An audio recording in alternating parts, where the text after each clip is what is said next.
जब तपस्या पूर्ण हुई तो आदि शक्ति भवानी प्रकट हुई और कहा, दक्ष वरदान मांगो, तुम्हें क्या चाहिए? दक्ष बोले, मां आप जो मांगे वही दीजिए, ऐसा वचन दीजिए हमको। मां ने कहा, हाँ हम वचन देते हैं, मांगो तुम क्या चाहते हो, धन, राज्य, मोक्ष, मुक्ति, दीर्घायु, क्या चाहिए? दक्ष ने कहा, मां इनमें से कुछ नहीं चाहिए, हम ये चाहते हैं कि आप हमारे घर में बेटी बनकर जन्म लें, आप पुत्री बन के जन्मे। मां ने कहा, तथास्तु दक्ष ऐसा ही होगा, लेकिन हमारी एक शर्त है, एक नियम लागू रहेगा। दक्ष बोले, कहिए मां कौन सी शर्त है? तो मां जगदंबा ने कहा कि दक्ष तुम्हारे घर में हम पुत्री बन के जन्म तो अवश्य लेंगे, लेकिन जिस दिन तुम में गर्व आ गया, जिस दिन तुम में अहंकार अभिमान आ गया, उसी दिन उसी क्षण हम तुम्हारा त्याग करके तुम्हारे पास से घर से विदा हो जाएंगे।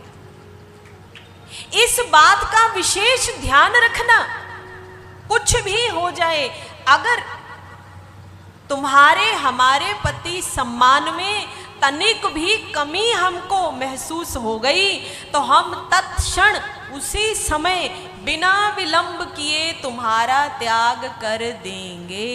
तो मां आदि शक्ति चेता रही थी कि दक्ष ऐसा समय आएगा जब तुम अपमानित करोगे, तुम्हें अभिमान होगा, लेकिन उस समय ध्यान रखना कि मां ने हमें वरदान देते समय चेताया था। दक्ष बोले, मां मैं भला ऐसा क्यों करूंगा, हमने तो तपस्या की है, आपको पुत्री रूप में पाने के लिए ऐसी कठोर साधना की है, तो हम में अभिमान क्यों आएगा, हम क्यों आपको अपमानित करेंगे? मां कहने लगी, दक्ष जब उपलब्धि आ जाए, जब व्यक्ति कुछ पा जाता है ना, तो उसे अभिमान हो ही जाता है, और जितनी बड़ी चीज पाइएगा ना, अभिमान भी उतना ही बड़ा रहता है, उतना बड़ा। कैसे? एक व्यक्ति कुछ नहीं कमाता, घर में साइकिल है, साइकिल से बाजार जाता है, आस पड़ोस कहीं जाना है, सामान साइकिल उठाई, चलाई, लेके आ गया। उससे पूछिए उसमें कितना अभिमान है, कितना अभिमान है। एक व्यक्ति के पास बाइक है, और जब वो बाइक अपने घर में लेके घुसता है ना, पड़ोसी की साइकिल को यूं देखता है, उसका अभिमान साइकिल वाले की अभिमान से बड़ा है। और एक तीसरा घर है जिसके घर में 20 लाख की गाड़ी रोज शाम को आती है, और उसका अभिमान देखिए, वो तो साइकिल वाले को देखता तक नहीं है। अरे इसके जैसे तो हमारी दुकान पे काम करते हैं, ये क्या है, कुछ नहीं। और बाइक वाले को क्या सोचता है, काम ठीक से चलता नहीं होगा, काम धंधा नहीं चलता तो बेचारा गाड़ी ले ही नहीं पाया है। और ये उसे पता नहीं कि आजकल दुनिया इतनी चालाक हो गई है, किसी के पास 50 लाख होगा ना, तो वो बाहर ऐसे दिखाएगा, अरे भैया फाके पड़ गए हैं, काम ही नहीं चल रहा, धंधा ही नहीं चल रहा, क्या करें, सब कुछ लुटा पड़ा है, क्या करें। तो ऐसा मत समझ लेना कि अगर किसी के घर में बाइक है और आपके गाड़ी है, तो शायद उसकी कार लेने की हैसियत नहीं, हो सकता है 10 गाड़ी खरीदने की हैसियत हो, है? तो दिखावा जो है, दुनिया में इतना दिखावा बढ़ चुका है। आप सारे झंझट की जड़ क्या है जानते हैं? क्या क्या? दिखावा। लोग हमें कुछ जाने, लोग हमें समझें हम कुछ हैं, हम कुछ हैं। अरे भैया किसे दिखाना है आपको? आपको जानते हैं कैसे होना चाहिए? आपकी जेब में लाख रुपया भी पड़ा हो ना, तो आपका चेहरा ऐसे सामान्य होना चाहिए कि सामने वाले को लगे भैया ये तो कुछ है ही नहीं। ऐसा सादा जीवन जिए, ऐसे सिंपल रहिए। अगर भरना है तो परिवार के लिए बैंक अकाउंट भरिए, अपना दिमाग नहीं भरिए अभिमान से। परिवार के लिए बैंक अकाउंट भरिए ना। दुनिया को थोड़े दिखाना है। दिखावे से हट जाइए, किसी को मत दिखाइए। अगर घर में पैसा आ गया तो सबसे पहले अरे 4 कमरे का मकान है, अरे छोड़ो हटाओ, घर गिराओ, अब कोठी बनाएंगे 3 मंजिल की। चाहे घर में 3 ठो लोग हों, लेकिन कोठी बनेगी 3 मंजिल की, हैं? चाहे घर में 3 लोग हों, कोठी बनेगी 3 मंजिल की। बताइए खाली कमरे में कौन रहेगा? दिखावा जो करना है तो पैसा लगा दिखना चाहिए नहीं। किसी अर्थशास्त्री ने बड़ा अच्छा बोला। एक अर्थशास्त्री भारत के हुए, सुभाष। उन्होंने कहा कि मैं यह मानता हूं भारत के अंदर सबसे बड़ा जो पैसे का जानकार और समझदार व्यक्ति वो है जो अपनी आमदनी का केवल 10% अपने घर पे खर्च करता है। केवल 10%, और बाकी 90 वो किसी और भविष्य के लिए सुरक्षित रखता है। और हम लोग क्या करते हैं? अपनी आमदनी का तो छोड़िए, ऊपर से कर्जा लेकर घर बनाएंगे। दिखना चाहिए। और क्या बोलेंगे? घर जीवन में एक ही बार तो बनता है। वो ऐड देता है ना सीमेंट की, टीवी ने हमें बहुत बुरा सिखाया है। टीवी में ऐड देता है ना, क्या बोलते हैं? अरे बेटा घर जीवन में एक ही बार तो बनता है। गलत सिखाता है, क्योंकि उनको तो सीमेंट बेचना है ना, वो तो आपको सिखाएगा। तो ये आपको दिमाग लगाना है। अपनी आमदनी का 10%, अर्थशास्त्री ने कहा केवल 10% एक उस घर में लगाइए जिसमें आपका परिवार ठीक ठाक रूप से रह सके। क्योंकि आप कोठी बनाइएगा या सामान्य घर बनाइएगा, उसने 20 साल बाद जर्जर होना ही होना है। तो जो फालतू का दिखावा कर रहे हैं ना, छोड़िए, भविष्य के लिए रखिए। इतनी मेहनत से कमाए धन को दिखावे में मत ले जाइए। तो मां को पता था कि दक्ष अभी तो बड़े विनम्र है, लेकिन भविष्य में ऐसा समय आएगा जब अभिमान होगा। इंसान को हमेशा कोशिश करनी चाहिए हमारे कर्म अच्छे हों। बुरे कर्मों से जितना हो सके दूर रहिए, जितना हो सके, जितना हो सके। एक पापी व्यक्ति क्या सोचता है? जीवन भर पाप किए हैं, अब क्या करें? गंगा जाइए, डुबकी लगाइए, गंगा सारे पाप धो देगी। वाह भैया, पाप करो तुम और पाप धोए गंगा। ये कौन सा न्याय है भाई? करो तुम, अब जो करेगा वही धोएगा खुद से। भगवान ने ये नियम बनाया है, गंगा जल तुम्हारे पाप नहीं धोएगा। याद रखना, गंगा जल तुम्हारे पाप स्वच्छ नहीं कर सकता। तुम्हारे पाप का तुम्हें हर्जाना देना पड़ेगा, इसका फल भुगतना पड़ेगा। पाप धोने की कोई व्यवस्था भगवान ने की नहीं है। अगर ऐसे होता ना तो दुनिया में लोग मार काट करते, जाके डुबकी लगाते, लेकिन ऐसी कोई व्यवस्था नहीं है। कबीरा तेरी झोंपड़ी गलकटियन के पास, करेगा सो भरेगा, तू क्यों भयो? जो करेगा वही भरेगा, जो करेगा सो जरूर भरेगा।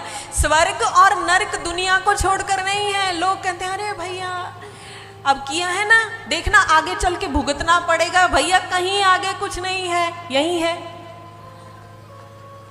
जब तक तुम कर्मों का हिसाब पूरा नहीं कर लेते ना, भगवान तुम्हारे प्राण भी छूटने नहीं देंगे, भुगतान करेंगे।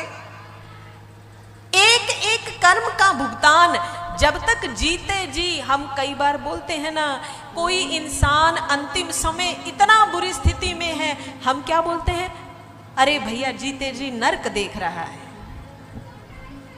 और किसी को सुख हो तो कहते हैं वाह भैया वो तो स्वर्ग है, स्वर्ग में है। तो भाई अच्छे और बुरे कर्म सब यही है, भुगतान भी यही है। इसीलिए ये मत सोचो कर्म तो बुरा करेंगे, करेंगे काम करेले जैसे और फल मिलेगा लड्डू जैसा, ऐसा नहीं होगा। जो आपने किया वही भुगतना पड़ेगा। किसी भक्त ने एक भजन के माध्यम से कहा है, आइए बहुत प्यार से सुने। कर्म तो बुरे बुरे और तुम स्वर्ग जाने की बात करते हो। बोए पेड़ बबूले के और तुम अरे आम खाने की बात करते हो। कर्म तो बुरे बुरे और तुम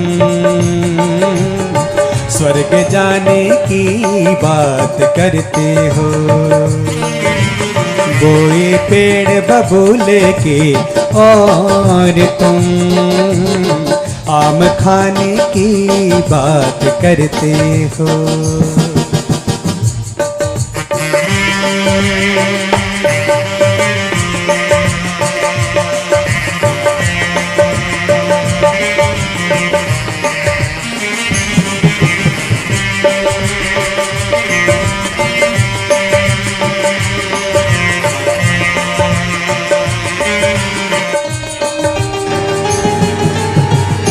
जलाया घर किसी का जो जलेगा घर तुम्हारा भी।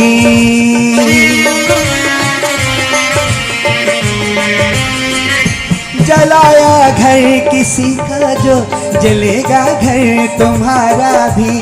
दुखाया दिल किसी का जो दुखेगा दिल तुम्हारा भी।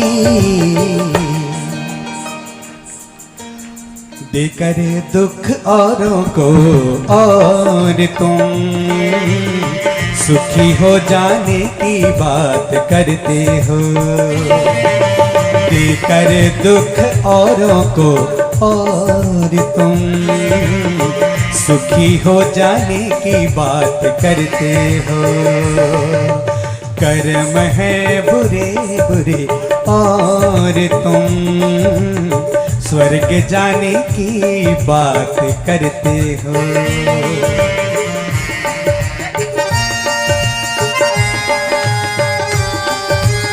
देखिए भजनों में ताली जरूर बजाया करें आप, हाथ ऊपर करके बोलिए हर हर।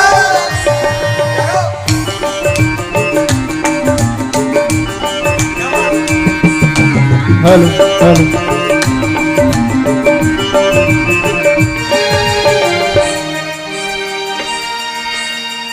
जो औरों के लिए सोचे बुरा खुद का बुरा होगा।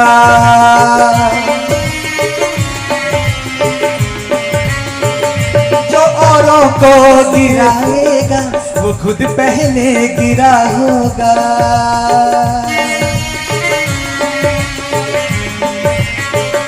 जो औरों के लिए सोचे बुरा खुद का बुरा होगा। जो औरों को गिराएगा वो खुद पहले गिरा होगा। मन में छल भरा भरा और तुम दर्श पा जाने की बात करते हो। अरे मन में छल भरा भरा और तुम दर्श पाने की बात करते हो। अरे कर्म है बुरे बुरे और तुम स्वर्ग जाने की बात करते हो।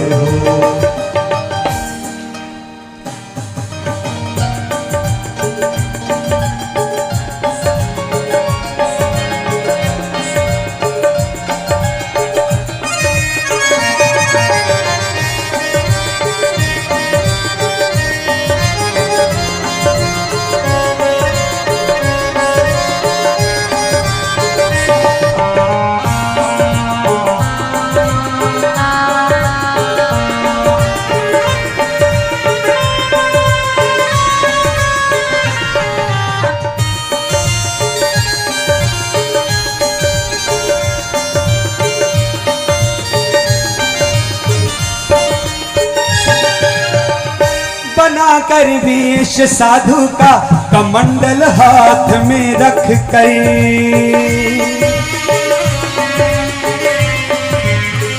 सजन हरि गुण नहीं गाया कभी विषयों में यूं फंस कर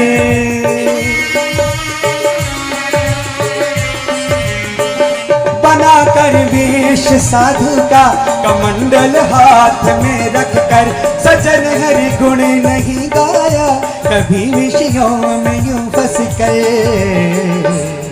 अरे वासना भरी भरी और तुम मुक्ति पा जाने की बात करते हो वासना भरी भरी और तुम मुक्ति पाने की बात करते हो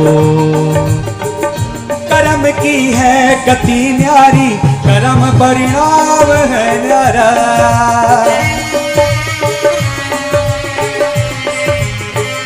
कर्म ना छोड़ता पीछा कर्म से हर कोई हारा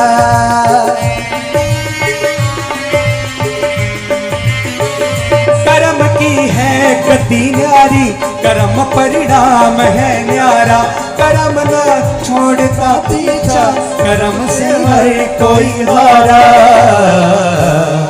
अरे कर्म फल भोगे बिना और तुम तैर जाने की बात करते हो कर्म फल भोगे बिना और तुम तैर जाने की बात करते हो अरे कर्म है बुरे बुरे और तुम स्वर्ग पाने की बात करते हो कोई पेड़ बबूल के और तुम आम खाने की बात करते हो अरे स्वर्ग जाने की बात करते हो आम खाने की बात करते हो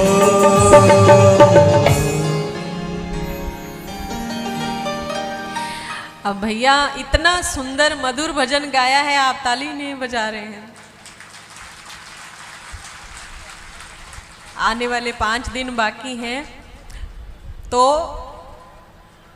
आपको जब किसी चीज में आनंद आए ना तो उसे व्यक्त करना चाहिए। टीवी में फिल्म देखते हैं आप, जब फिल्म देखते हैं तो क्या होता है, जब कोई गाना बजता है तो आप डांस करना शुरू कर देते हैं, आपको मजा आता है, हिलते हैं। कहीं शादी में गए और डीजे बज रहा है, आपको अच्छा लग रहा है, तो माताएं बहनें को रोक भी लो ना, तब भी वो हाथ छोड़ा के भाग जाएंगी नाचने, चाहे बाद में पति से घर जाके 10 गाली सुननी पड़े, लेकिन नाचेंगे। क्यों? मजा आ रहा था, आनंद आ रहा था। मूवी देखते रोने लग जाएंगे, कभी हंसने लग जाएंगे, तो वहां तो कुछ मिल भी नहीं रहा। लेकिन ये भगवान की कथा है, जो भगवान के आनंद में मदभक्ता यत्र गायन्ति तत्र तिष्ठामि नारदः। हे नारद, जहां मेरे भक्त प्रेम भाव से नृत्य करते हैं, गाते हैं, मगन होते हैं, मैं वहीं पे निवास करता हूं। तो जब आप उसमें मगन होके झूमते गाते हैं ना, तो भगवान आप में बस जाते हैं। तो इसलिए जब भजन में आनंद आए, उत्साह भी बढ़ाया कीजिए। इतना सुंदर भजन, हमें तो बहुत आनंद आया, तो आप ताली बजा के उत्साह वर्धन किया कीजिए, आपको भी अच्छा लगेगा और जो गाता है उसको भी अच्छा लगेगा। उन्होंने कितना सुंदर बजाया है उन्होंने, तो आप उनकी प्रशंसा में उत्साह वर्धन किया कीजिए, ठीक है। बोलिए हर हर महादेव। तो बोए फल बबूल का और तुम, बोए बीज बबूल का और तुम आम खाने की बात करते हो। तो हमेशा you should keep watch on your actions, on your deeds. What are you doing, do it cautiously. आप समझ के देख के क्या आप कर रहे हैं, आप हमेशा ध्यान से करें। तो जब आप ध्यान से किसी चीज को करते हैं, सोच समझ के करते हैं, तो वो चीज हमेशा अच्छी रहती है। अच्छा, कभी आपने दूध गर्म किया है किचन में? रसोई में दूध गर्म करते हैं ना, सब माताएं बहनें करती हैं। और होता क्या है, जब आप दूध गर्म करते हैं तो इतना ध्यान तो भगवान की पूजा में भी नहीं लगाना पड़ता जितना दूध गर्म करने में लगाना पड़ता है। क्यों, कैसे? अच्छा, दूध की एक बहुत बड़ी समस्या है। आप 10 मिनट खड़े होकर दूध को देखते रहिए, अब उबलेगा, अब निकलेगा, अब निकलेगा, अब निकलेगा, नहीं निकलेगा। जैसे ही आप यूं हटे तो तुरंत दूध। ये एक सीख है। कितनी एकाग्रता आप दूध गर्म करने में लगाते हैं। और एक और बात, एक एकाग्रता और होती है। अब ये तो माताओं बहनों की हो गई, अब मेरे भाइयों की एकाग्रता बताते हैं। कोई जॉब करता है, उसको नौकरी में सैलरी मिलती, पैसे मिलते हैं, या आपने कोई बिजनेस किया, 50,000 कोई आपका कहीं ग्राहक दे के गया, आप उसको गिनते हैं। आजकल तो पेटीएम, गूगल पे सब कुछ हो गया है, लेकिन कुछ लोग नगद देते हैं, कैश। तो आप उस समय कैश गिनते हैं। कैश गिनते में कैसी एकाग्रता रहती है? और जब माला जपनी हो तो एक बार ओम नमः शिवाय, ओम नमः शिवाय, ओम नमः शिवाय, ओम नमः शिवाय होता है ना। अरे 2 मिनट ध्यान नहीं लगता, और जब कैश गिनते हैं तो 5 मिनट में 50,000 गिन लेते हैं आप। इतनी एकाग्रता, 5 मिनट में 50,000, इससे भी कम, कहीं की स्पीड इससे भी ज्यादा है, वो 2 ही मिनट में गिन लेते हैं। तो जितनी एकाग्रता, जितनी तत्परता एक गृहिणी दूध उबालने में रखती है, जितनी एक व्यापारी पैसे गिनने में रखता है, यदि उससे आधी से आधी थोड़ी सी भगवान की भक्ति भजन में लग जाए तो तुम्हारा बेड़ा पार। नमः पार्वते पतये हर हर। तो बात इतनी सी है, कोई बड़ी बात नहीं है, छोटी सी बात है। तो कर्मों पे ध्यान देंगे ना तो सब कुछ अच्छा होता है। माँ जगदम्बा ने दक्ष जी को आशीर्वाद दिया और दक्ष घर लौटे। कालांतर में समय अनुसार दक्ष के घर में पुत्री ने जन्म लिया और माँ जगदम्बा आदि शक्ति भवानी देवी सती के रूप में दक्ष जी के घर में जन्मी। बाल लीलाएं हुई, लेकिन सती जी जो थे स्वतः ही उनका ध्यान, क्योंकि स्वयं आदि शक्ति थी, तो उनका जो ध्यान था वो भगवान शिव में बचपन से ही था। जब युवावस्था को प्राप्त हुई तो ब्रह्मा और विष्णु ने दक्ष से कहा कि हे दक्ष, अब वो समय आ गया है, आप देवी सती और भगवान शिव का विवाह संपन्न कर दीजिए। तो भगवान शिव और देवी सती का विवाह हो गया। विवाह हुआ और भगवान देवी सती के साथ आकर कैलाश पर्वत पर निवास करने लगे। सभी गण सिद्ध ऋषि मुनि देवी देवताओं से पूजित होते हुए महादेव देवी सती के साथ रहने लगे, अनेकों प्रकार के विहार लीलाएं करते हुए। एक दिन की बात है, देवी सती भगवान शिव के चरणों में बैठी, प्रणाम किया और एक प्रश्न किया। बोले, भगवान एक प्रश्न का उत्तर दीजिए। मैंने ऋषि मुनियों से सुना है कि आप साक्षात ज्ञान स्वरूप हैं, तो मेरे एक प्रश्न का उत्तर दीजिए। मुझे अपना शिष्य मानते हुए यह बताइए कि भक्ति बड़ी है या ज्ञान बड़ा है। जैसे कि हमने पहले बताया ना, शिव पुराण ज्ञान ही ज्ञान है। शिव पुराण में एक भी बात बिना ज्ञान के लिखी ही नहीं है। तो देवी सती ने पूछा, भगवान बताइए, भक्ति बड़ी या ज्ञान बड़ा? तो भगवान महादेव कहने लगे कि हे देवी, भक्ति और ज्ञान यूं तो दोनों ही समान हैं, लेकिन यदि यह पूछो कि दोनों में से बड़ा कौन, तो हम बोलेंगे बड़ी कौन है? बड़ा कौन है? भक्ति। मेरी मैया, भक्ति। क्योंकि यह आवश्यक नहीं है कि हर कोई ज्ञानी हो, हर कोई ज्ञानी हो, यह आवश्यक तो नहीं। तो भगवान ने भक्ति को बड़ा कहा है। भक्ति को, जहां भक्ति खड़ी हो गई वहां आपका ज्ञान भी छोटा पड़ सकता है। ऐसी शास्त्रों में कहानियां हैं, कथाएं हैं। ध्रुव बालक मात्र कितने साल के थे? जोर से बोलिए, जोर से बोलिए। 3 साल। 3 साल का बालक क्या ज्ञानी हो सकता है? उसके किसी शास्त्र का ज्ञान हो सकता है? प्रहलाद कितने वर्ष के थे? प्रहलाद कितने वर्ष के थे? 5। लेकिन क्या हुआ? ध्रुव के सामने साक्षात नारायण प्रकट हो गए और प्रहलाद की तो न जाने किस किस से रक्षा की है भगवान ने। कैसे कैसे रक्षा की।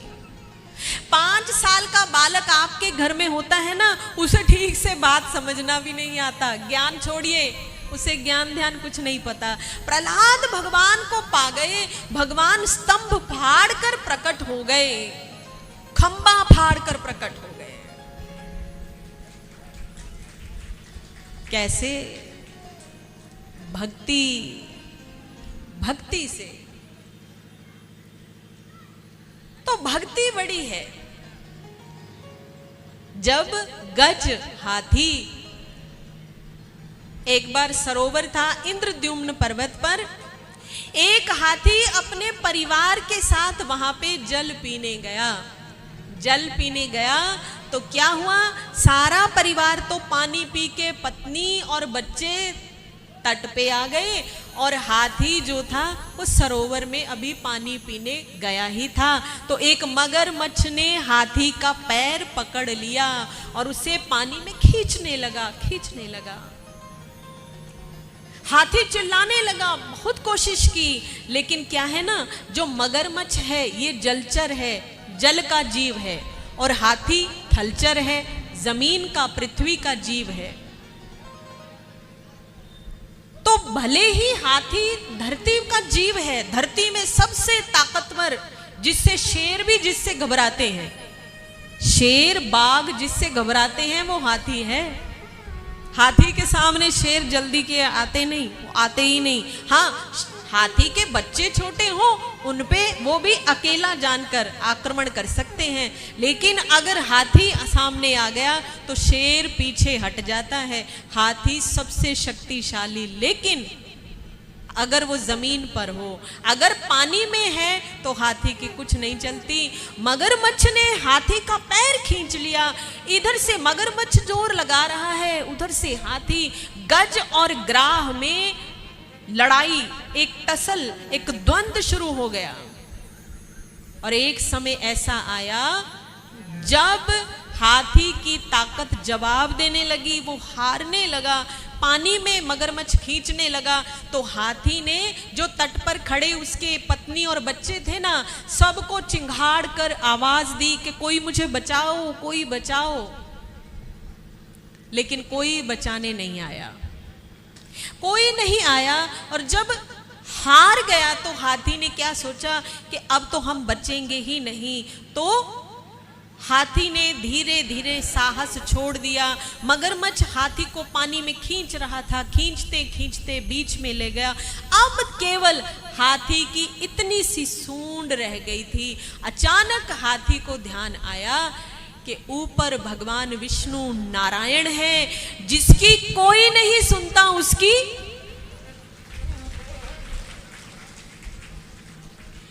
तुम्हारी दुनिया में कभी चले ना, तुम्हें लगे अब कहीं कुछ नहीं बन रहा, कोई अर्जी नहीं, तो अर्जी इनके सामने लगा देना। सब काम बन जाएंगे। जब हार जाओ, जब थक जाओ कि अब कुछ नहीं हो सकता, कुछ नहीं हो सकता, तो आप सच्चे हृदय से महादेव के आगे, भोलेनाथ के आगे बस अपने आप को छोड़ देना। भगवान अब हाथ खड़े हैं, अब हम कुछ नहीं कर सकते, अब जो करना है आपको करना पड़ेगा। जब ऐसे करेंगे ना तो देखना फिर जीवन में चमत्कार होते हैं। क्या होते हैं? चमत्कार।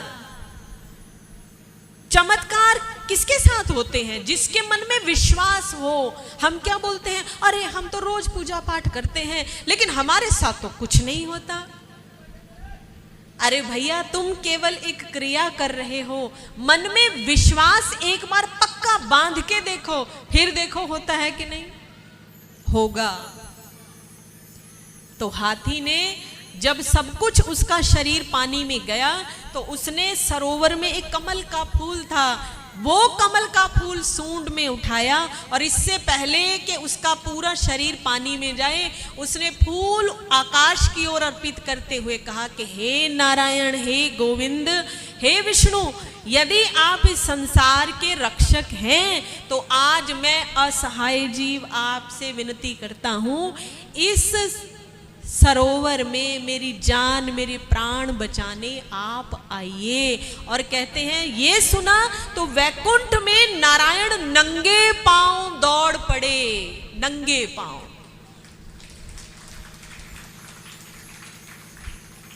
दो लोगों के लिए भगवान नंगे पैर दौड़े। किसके लिए? पहला किसके लिए? जोर से बोल दीजिए। पहला सुदामा के लिए द्वापर युग में, और सुदामा से भी पहले सतयुग में गज के लिए, हाथी के लिए।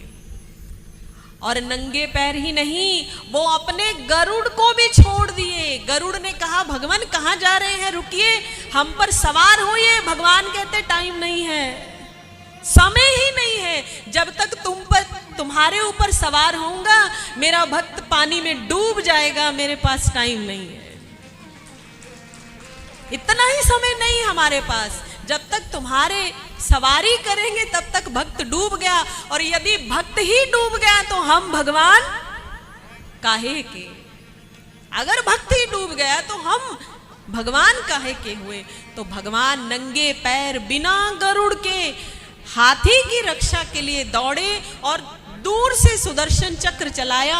प्रतीक्षा नहीं हुई, दूर से चक्र चलाया और मगरमच्छ को दो फाड़, दो टुकड़ों में काट दिया।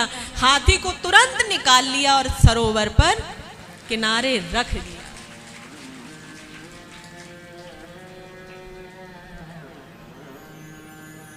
तो महाराज ये है शक्ति।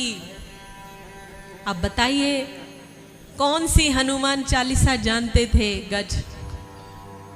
कौन सा शास्त्र पाठ जानते थे? क्या संस्कृत, क्या आरती, क्या दिया जलाना, क्या यज्ञ, क्या हवन, क्या कथा, क्या पाठ? कुछ नहीं, केवल भक्ति। इसलिए जिसके मन में भक्ति आ जाए, नाहम वसामि वैकुंठे योगी नाम हृदयान च मदभक्ता यत्र गायन्ति तत्र तिष्ठामि नारद। हे नारद, जहां मेरे भक्त मेरी कथा सुने, जहां मेरे नाम का कीर्तन हो, जहां मेरी भक्ति मेरी कथा सुनते हुए, मुझे स्मरण करते हुए मन गदगद हो जाए, चित्त विह्वल हो जाए, नेत्रों में अश्रु बहने लगे, तो समझ लेना मैं वहीं उसके हृदय में आके बैठ चुका हूं, मुझे वहीं देख लेना। तो ये भक्ति की महिमा है। इसीलिए भक्ति बड़ी है। महादेव ने कहा हे सती, भक्ति और ज्ञान में से भक्ति ही बड़ी है। तो जब कुछ ना आए ना तो केवल भक्ति भाव भर लेना, ये विनय करना प्रभु सब कुछ छूट जाए लेकिन भक्ति कभी भी ना छूटे। नमः पार्वते पतये हर हर।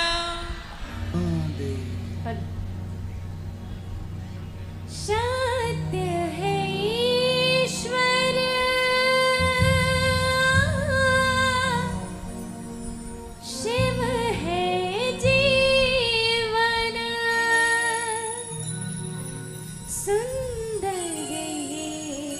संग